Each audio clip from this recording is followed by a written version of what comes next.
Hi, Sean here from the Trusted Agent Podcast, and thank you for joining us on today's show, where each week we talk to experts both inside the industry and outside the real estate industry to gain their unique perspectives on what they believe real estate agents can do to build their credibility, efficiencies, and connections with others. A huge shout out to our sponsor, Rezo Real Estate Sales Online, who's absolutely revolutionizing how real estate agents deal with prospective buyers and vendors. Their online platform that manages the offers and acceptance process is simple, easy to use, giving time back to the agents so they can do what they do best. All right, so stick with me and let's see who today's guest on the show is. On today's show, we're joined by Kylie Davis, who's not only an amazing human being, but happens to be the president of the PropTech Association Australia, the CEO of Real Content, and most recently is become a coordinator of the Rise initiative. I'm really excited to have Kylie on the show. So let's go join her now. Hi, Kylie. How are you? Hey, Sean. Great to be here. Thank you. Lovely to have you here, and I'm so excited to have you on as a guest. For our listeners and viewers, if you're not aware of Kylie Davis, which I would find that extremely hard to imagine, but Kylie's the president of PropTech Association Australia that has over 100 members. Their following on LinkedIn is one of the best I've ever seen in terms of engagement. You're also the CEO of Real Content, which develops excellent content material that real estate agents can jump in and use and at a fee. And lately, you've been the coordinator of the Rise initiative as well. So I'm interested to hear a bit more about that. But if you wouldn't mind, for our listeners and viewers today, would you mind just giving everybody an idea of who you are and what your mission is? Yeah, so Kylie Davis. I am a marketer and a passionate explorer of the journey of real estate and how, as an industry, we're being impacted by technology, by changing customer expectations, and by the voices in our own head lots of times, which are both urging us to do more, but while also telling us that we're really tired. So and the conflict that's in that space. So so I do a lot of research and commentate on both PropTech and marketing and how the industry is faring. Yeah, and with the Rise initiative, how long have you been involved with that? Oh, I joined them about a year ago. So just before the Rise conference back in May. So try working with them to launch and promote the Real Care app, which is designed to help agents better manage their performance. It's like Headspace, but specifically for real estate. Yeah. And also working with the initiative to try and transform how we think about real estate, moving it away from being just about transactions and making it towards being really connected, human focus, and rewarding internally as well as externally, like intrinsically as well as externally.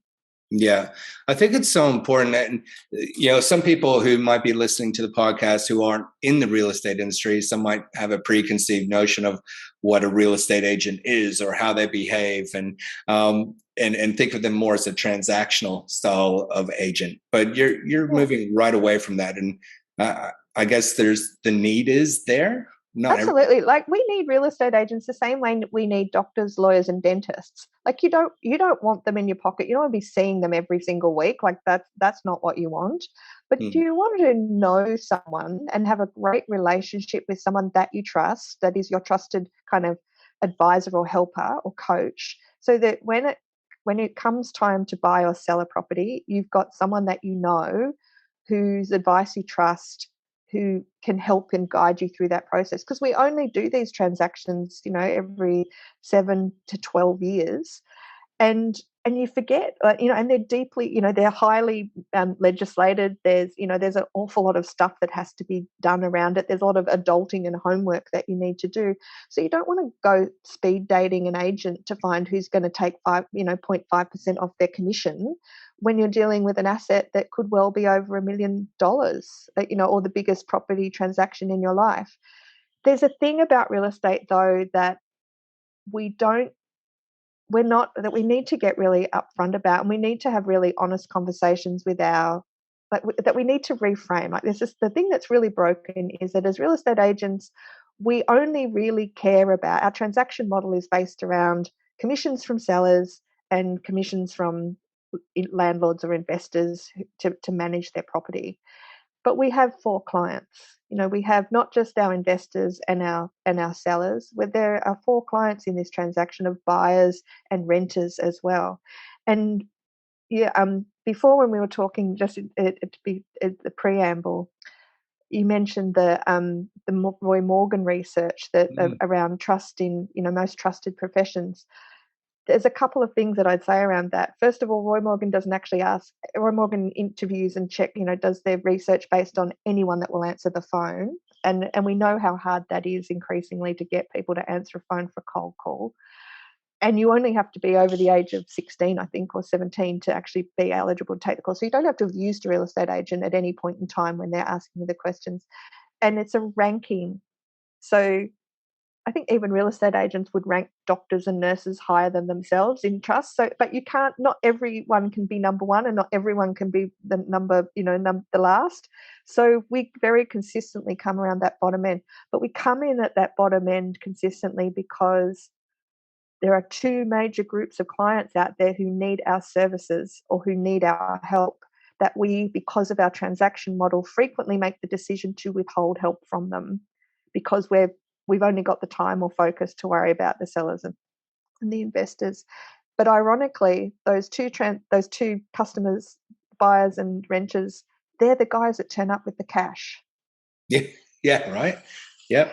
So what we're at the moment at this period in time is this this perfect storm of digital disruption making buying experiences or service experiences for everything, like from pizza to Ubers to everything that we do. We can see on our phones. We have full transparency around it. We we know what to expect, except for the single biggest transaction we will ever make in our lives, where we often have zero transparency around it, and we feel constantly in the dark, and we're desperately phoning someone to try and get them to return our calls, and we can't get them to. So that's where the crisis is in real estate at the moment. Yeah, I totally one agree. Of the crises. One of them. Yeah, I think.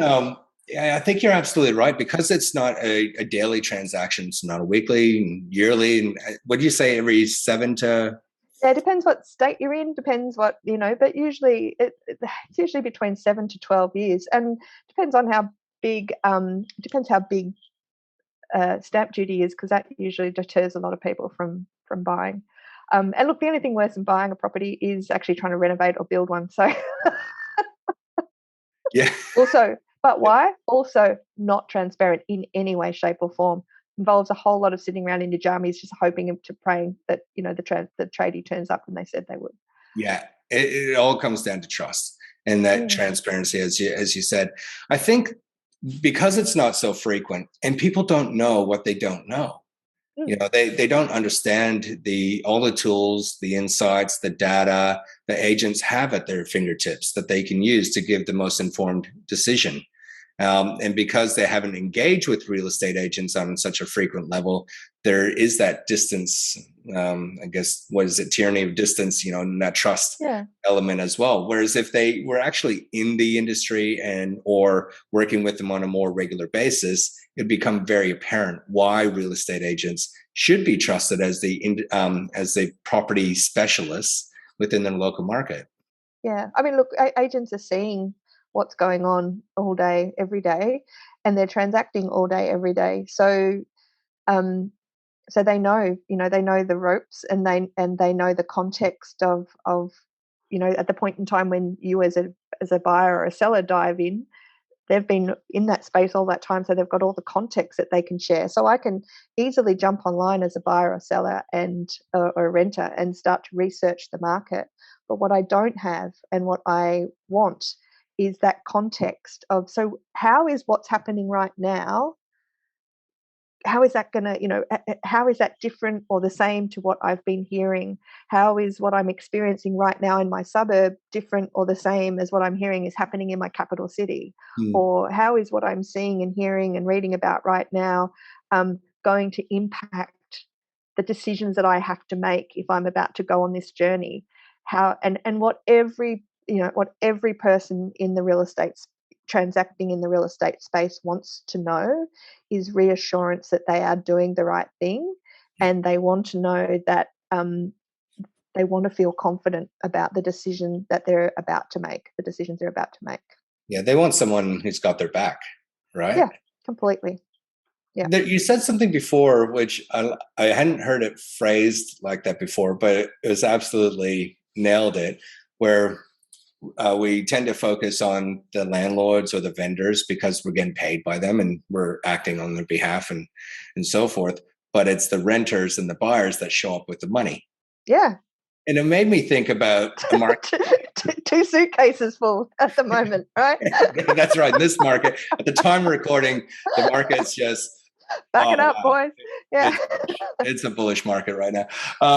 But if we're a pizza shop, or if we're a local business and we hired a marketing agency or someone who is an expert to help us find clients and to invite them into our business, every single one of those marketing experts would say, you got to think of the client, the ideal client that you have in mind, and really pitch and speak to their voice. And that's what you want.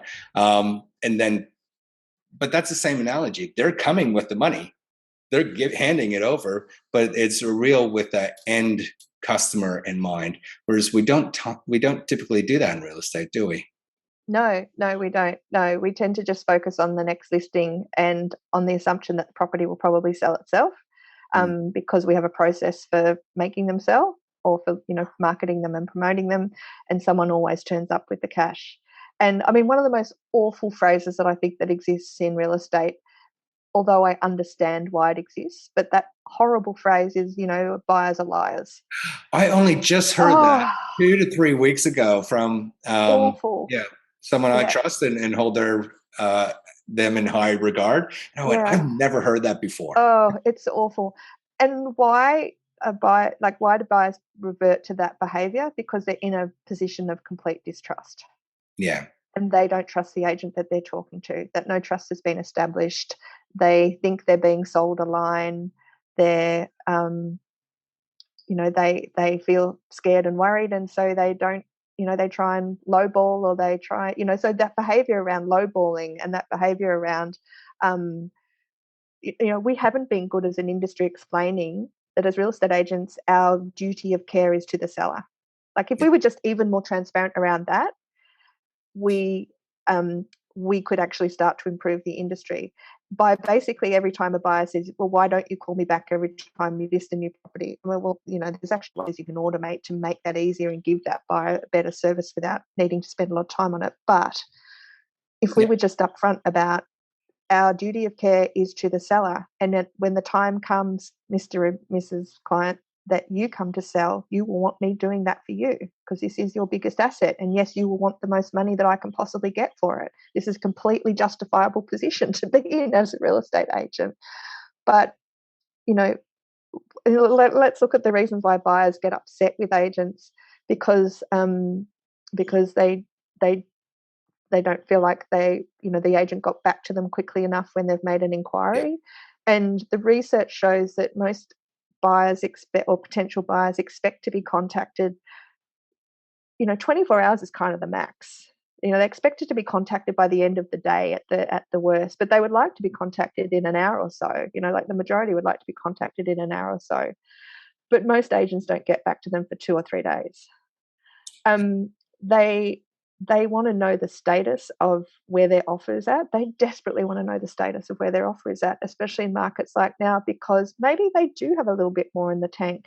Maybe they are doing the completely natural human thing in an environment where they don't know what the actual price is, and maybe they are keeping a little bit up their sleeve in case they need to go higher, but they still need to be invited to go higher. They still need to be told that, look, you could secure this if you could get to X.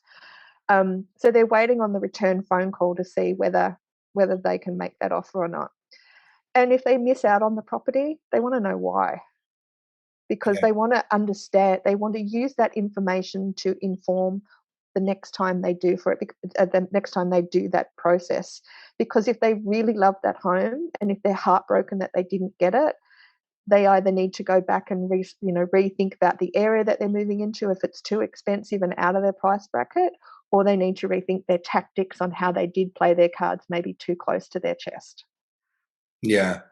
I think And, we're going and to, we need to be really honest with buyers around like, this is how that goes. And I mean, and that's actually one of the reasons why I love products like Rezo and this whole emergence of buyer transaction, because it solves that problem of lack of transparency around inside one of the biggest pain points that 50% of our clients actually yeah. have.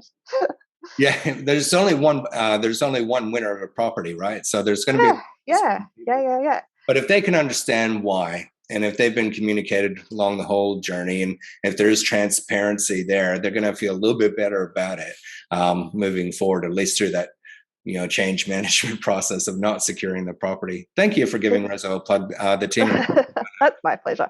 a fantastic job there. So here's the other thing too that we need to be really mindful of as real estate agents is that in every transaction, we have the ability to delight two people and to put that delight, like bank that delight as a future customer.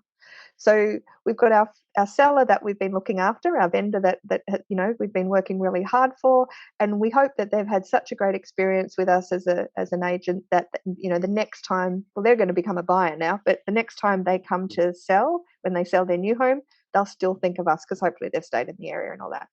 But then here's the other thing: you have a buyer in your area because you just sold them a property, and so if they have a great experience, first of all, as a buyer, they probably don't expect that if they've been in the market for a while. So if they've had a great experience, that makes them really you really stand out to them. And so when you then come to sell that property, because they're going to be the next person to sell that property, even if it's in 7 years or 12 years or so, but they are going to, remember the agent that they used. And we see this in insight from ActivePipe. We did some research when at ActivePipe that 65% of people would prefer to use the agent that they used last time. Yeah. Because it's just easier, because I know him, because, he did a good job last time and he was great. He or she was great to deal with. So I don't want to go speed dating. I want to use that agent. And then agents go, oh yeah, but they're not going to sell for 12 years and I might not be here by then. But guess what? These people have friends and family, and real estate is Australia's favourite spectator sport. Like, what do we all talk about at family barbecues? We talk about what prices things are selling for and who looked after us or who didn't look after us and who to avoid. So you get every buyer you put in the bank isn't just a potential seller in 7 to 12 years' time. It's that person and all of their friends and all of their family that is going to get referred to you. Absolutely, 100%. Again, we only know what we know and who we know based on our own experiences. And we, as creatures of being human, when somebody asks us our opinion, we only go back for our own experience and what's familiar to us. So you're going to leave an impression anyway as an agent. It might as well be a good one. Might as well be a good one. It doesn't hurt. I wanted to ask you a bit about the Rise initiative as well. So why did you decide to get involved in that? What was it that you saw was a problem within the real estate industry? You said the real estate industry is broken, but what are some of the elements or the telltale signs that you went, hold on, I really need to get involved here? Okay, so I got involved in the real estate initiative because if you have ever tried to resist the combined force of Chris Hanley and Sarah Bell, it's completely impossible. But also, I do really passionately believe in the cause and the awareness that they're trying to build. So the Rise initiative is designed to do good in real estate by raising awareness of some of the symptoms that are going on inside our industry that indicate that it is deeply unhealthy. And what are some of those symptoms? Yeah, so those symptoms are that across all of the benchmarks of mental illness in Australian society, real estate actually benchmarks significantly higher. So, for example, 1 in every 5 Australians suffers a mental illness in real estate. and about 20%. In real estate, our numbers are closer to 45%. We as an industry have high functioning anxiety. Just like, if you don't have high functioning anxiety, you can't literally work in the industry. But not so funny is our suicide rate, according to the Victorian Coroner's Office, is 13 per 100,000 agents a year. Oof. And that places us at higher risk than policing in this country, in any of the state's police forces. We 12% of the industry say they have no one to talk to when they are feeling stressed or anxious, and 47% of us admit to having work-based anxiety, and then and a very significant proportion take that home and and worry about it. So so the RISE initiative was created because we felt that's not all of these statistics are not okay, and that we needed to start to look at ways that we can deal with that as an industry as a whole. So not putting it back onto individual employees, not putting it back onto individual employers, but what can we do as a whole to try and make people talk about it? Real estate performance is not about $1 million agent, just hustle and commission. It is actually about feeling like providing value to your community, feeling valued, providing an amazing service, taking care of your team and your staff, having a real sense of purpose and passion and mission around the work that you do, and caring about finding people homes or making the most of people's assets so they can move on with their lives to whatever the next thing is. That the reason that the reason they're selling the home is to go and do something else extraordinarily exciting. So how, or healing, or or a new step for people. So how do we start to feel really good about that and stop making it about cold calling and numbers? And financial success is part of it, but it can't be all of it, because if we make it all of it, we feel hollow and empty inside, which then plays into the mental health issues again. So the RISE initiative wants to engage the industry in a real conversation around that, and we built the Real Care app as part of it to put help into the hands of every single agent. So it's a free app. You can download it from the Apple Store or Google Store, and it also has a whole lot of things to improve your performance. So it doesn't, even if you're not feeling, if you feel fine, but you still want to get an edge on your performance, it's got some ways to track your sleep. It's got, and to get better sleep, it's got meditations. It's got some breathing exercises. It's got dealing with, stress in any part of your body. And then it also has some, through our support with Domain, a employee assistance program so that you can speak to a counsellor, or there's a whole bunch of helplines there if you need urgent assistance because you're not coping. I can't believe for agents who are, I guess, traditionally known as people, because they deal with people every day, and that such a high percentage of them felt like they didn't have anyone they could talk to. It's so sad. And how lonely that must be for someone feeling that, for whatever reasons that they're not sharing, whether they feel that they won't be understood or just feel like they don't want to burden others. I'm so pleased that the Real Care app exists. It feels like it's a headspace for agents, but it's also got some real key fundamental benefits that actually have tangible results, like the employee assistance programs. For companies that offer that to their people, hats off. Because in particular in sales across any industry, there's going to be quite a few salespeople that say that they will suffer anxiety within their work. I don't know if it'll be 47%, but I think it comes along with sales. So I think it's just wonderful that you partnered with Domain to make that available as well for agents.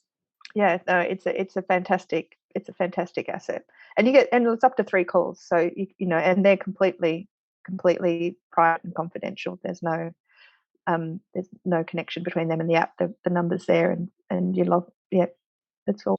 Okay, so let's jump back a bit. You talked about how potential buyers and some of the key reasons why they'll be disappointed. Some things didn't happen. Let's flip that. Conversely, What should agents be doing if they want to improve their credibility or their efficiencies to be better organized or their connection with others? What are some top tips that you could offer for them to be known as a trusted agent? So so here's the irony, which I think is fantastic in real estate today. Like, if you want to be a trusted agent who is recognized as a people person, you actually need to get your tech and your automation under control, because you cannot be a people person to all the people who want a piece of you if the only tool you have in your toolbox is your mobile phone. It will kill you. You will then end up with high performance, more than anxiety. You will end up literally popping yourself. And what we see at the moment is, with all of these increased client expectations around service, is that the majority of real estate agents just have out of date tools in their toolbox to deal with what they need to be dealing with. So automation, and let's sort of unpack that a little bit. Please. Um, you we are going to hit a crisis in real estate because of paucity of care around buyers in the next 2 years, because at the moment we have post-COVID, market sort of explosion of interest, and people are desperate to buy properties, and yet there's only ever one buyer who wins. And so our missing out rate to success rate is at all-time levels. So for every person we make happy because they bought the property, we are disappointing not just 3 or 4 other people, but 10, 27, like however many contracts you're putting out on a 50. property, Yeah. 50, and all their friends and family who then hear what a bastard you were as an agent to deal with because you never got back to them. Ouch. I mean, and from your point of view, you're trying to deal with 27 interested parties. Like, come, I hear you. Yeah. But if the only tool you've got to do that with is your mobile phone, then this is the problem. This is the problem. And trying to control all of those conversations, this is the problem. Yeah, So I was having a look at one of our properties on the platform last week, and they had it was over 50 interested parties and over 89 offers submitted within a week. yeah, and even if you're managing that as a team, the 2 or 3 of you can't keep everything straight. You're going to have to be calling each other. Like, if everything is a missed phone call, it's just a really bad game of AFL with dropped balls the whole way through, right?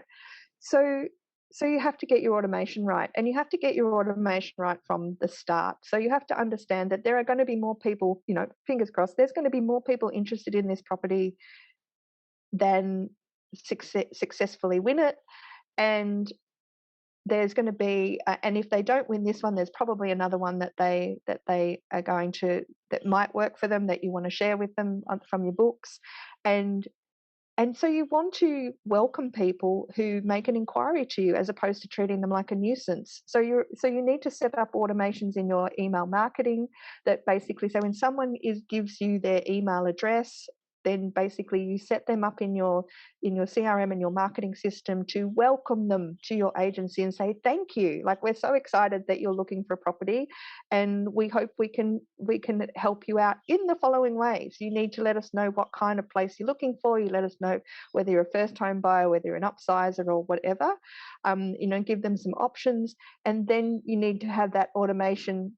You need to have that automation set up so that you can basically serve up to them the types of property that they're looking for. So again, some research from ActivePipe discovered that the majority of something like 75% of buyers are actually wanting the properties tailored to what they look for. So they don't want to see your entire list because they're not into 2-bedroom units. They just want a 4-bedroom family home. So just show them 4-bedroom family homes. So all of the technology exists to automate that, and to let them tell you when they've either found something and they're not interested anymore, or whatever. So set them up from the start that you welcome them on board, and that you start to share information with them that is tailored to what they want. The second thing that you need to do is be honest about the information that you're sharing with them. And if they have said to you that they want a relationship with you, then honor that relationship by not treating them like just any old email address or ISP number that they could get from someone like a domain or a realestate.com, because If the portals have got better automated systems sitting behind them than you have, then you're in serious trouble. So what that means is, when you sell a property near them, or when you sell a property that they were interested in, don't just say we sold it. Tell them how much you sold it for, Mm. because they've given you their email address. They've told you that they trust you. They're looking to create a relationship with you. No shit, Sherlock, you sold a property. That's what real estate agents do. You don't get a gold star for that. If I'm in relationship with you, and I'm trying to trust you as a real estate agent, I need to know what it went for. So like we talked about before, so I can revise my strategy if I'm really out, if I or if I need to revise my tactics when I'm negotiating. So I need to know what the price of it went for is. Yep. And Because I want people it to don't be want to really know the clear. price so much. They want the insights. The so what? Yeah. So what do I need to know? Yeah, I mean, look, we can all have a tell him he's dreaming moment. Like, "What, for that for that shit box? No way! Oh well." But the insight you get from that is, oh my god, if that's what properties like that are selling for, then we need to rethink our approach. So it's the insight they're looking for, Mm. um, and they also want the information to help them plan their weekend in one spot. So don't sort of say, oh yeah, this property is for sale, click here, and then you can go into the realestate.com listing and see what time the auction is. Like, tell them if the auction's changed, or tell them if the inspection time's changed. Respect the fact that they are probably also trying to, do a hot lap of Woolies, get the kids to soccer, Yeah. and pop into Bunnings at the same time that they're going to try and inspect three or four properties that weekend.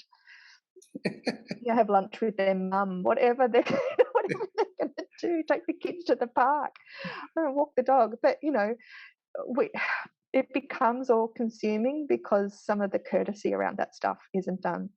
So we've talked about, from the time you meet them, starting to customize and personalize the information you're sending to them, being honest about what things are selling for, because this is inside your little wall of people that you've got in connection with, so that it's not like you're sharing this stuff on Facebook or stuff. You're actually just sharing it with an audience of people who've said that they're definitely interested in buying property in your local area.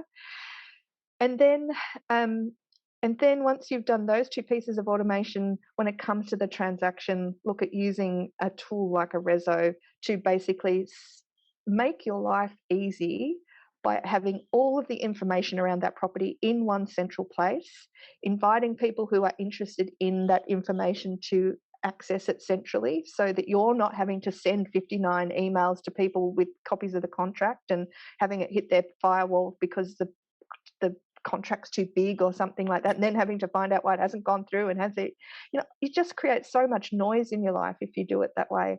But put all the information in one space, invite people to make their offers, provide transparency around that for everybody, all of the interested parties, and you both cut down your noise in the extraordinary amount of noise you end up dealing with in managing people who missed out.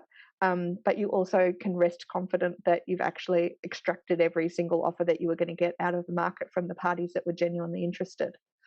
So there's the three things that I would do to make I love it. easy. I think it's great. And thanks again for giving our sponsors, Rezo, a shout out. When some agents are scared of automation because they think a couple things, they're going to lose their sense of personality and their voice, and or that they're going to lose control. But what really technology does, and what everyone's trying to solve, is just trying to get rid of the admin stuff and the boring stuff, or whatever we can be automated, and leave you to do what you do best, which is do the human stuff. Yeah, so that the phone calls that you make every day are meaningful phone calls with people who are worth genuinely connecting with. Yeah. Yeah, and with the automation of emails and so forth, some of them are so great. Rezo is as well, where you can actually develop your own template so it sounds like you. Anyway, I should do. Yeah, don't use yeah. it to. Here's Kylie's tip number 4. Okay, Is that, bonus. and especially for people of particular age who may or may not be members of Gen X rather than Gen Z. Me, no, hands up. Me too. So here's what we need to understand. We have been through some extraordinary technological change, and most of us have this latent sort of almost muscle memory history of technology from our late teens, early 20s, and into even our 30s. maybe into our 30s as well, where when the technology never works the first time you do it. So, you buy tech and you used to get a box full of discs. I'm showing my age now, but you used to get a box full of discs and you would load everything up. And then what would happen after that is that nothing on your computer ever worked again. And you had to bring a man with a cardigan in to fix it, right? So then, basically the iPhone came out, changed our whole world, cloud computing came in. And so suddenly things start to work instantly. Yeah. So we've got this latent memory of, it probably won't work for me. And oh, but look, it's amazing and it's shiny and it's bright. And in our heads, we've mushed these things together to expect now that the thing that comes out of the box is exactly what I need. And if it doesn't do exactly what I need, oh my God, it's too hard and I'll never make it happen. But we need to reframe our thinking around it. And we need to reframe our thinking in the following way. Out of the box is awesome to show you what it's capable of, but put aside a little bit of time to make a project to make that thing work specifically for you. Watch 3 or 4 2-minute YouTube videos. It's actually not such a big deal. Like, it can be done with a coffee in your hand. Like, schedule out a couple of hours of time to just get your brain around exactly what the power of the technology can do, and work out a couple of projects to do with your team to customize it. And sometimes, like with things like ActivePipe or with the email marketing, any of the email marketing tools that are inside different platforms, you've got the ability to think about the templates, and so create a project to rewrite the templates and think about, well, who are my customers? Like, I've got buyers, I've got first-time buyers, I've got upsizers, I've got downsizers, right? So I kind of need 4 different templates: a general buyer where I don't know who they are yet, and then one that's specifically for this.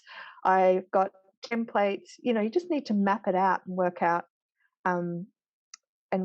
what the template should be, and then brief them up and get them in. And then once you've done that, a couple of hours of concentrated effort means that you can actually chill out and remember, and just let it fly, and then just make a time once a quarter to check in on them, make sure that they don't say anything silly because the market's changed or something, and you want to just tweak them, just put a project in to review them. Yeah, change is hard for people. So if you're going to make the change, invest the time early to make sure you got it right for yourself. I love that tip. Thank you very much for the bonus tip. Kylie, Not changing is even harder though. What's that? Not changing. Not changing is right. Even harder. And costly, and very costly. Oh, yeah, and painful. Kylie, I could talk to you for hours. It's been an absolute pleasure having you on the show today. For those, because it sounds like you have heaps of time on your hand, but for those that want to reach out to you and ask you more questions or get to know about how they can get a part of the RISE initiative or PropTech, how can people reach out to you?